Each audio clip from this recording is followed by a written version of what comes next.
కాదా? ఏంటి చెప్పమని బెదిరిస్తున్నారు నన్ను మీరు? నా పిల్లిమిటి పేరు నేను ఇంతవరకు ఎవరికి చెప్పనిది మీకు చెబుతామంటారా? లేవండి, ఇద్దరు లేచి బయటికి వెళ్ళండి. లేవండి.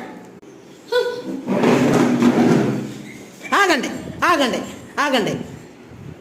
ఒక్కటేస్తే కానీ మీకు బుద్ధి రాదు. ఇంకొకసారి ఇట్లా వచ్చి పేర్లు అడుగుతారా? మీరు అడుగుతారా? అడుగుతారా? అడుగుతారా?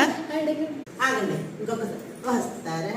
వస్తారా? బ్యాట్తో నడుస్తున్నాను, నడవలేక ఆడేదో మీకు ఈ బ్యాట్ ఇచ్చాడు. మా మనవడేదో ఈ బ్యాట్ ఇచ్చాడు కాబట్టి ఎలాగోలా కుంటుకుంటూ దీన్నే ఉపయోగించుకుని కర్రలాగా వాడుకుంటున్నాను.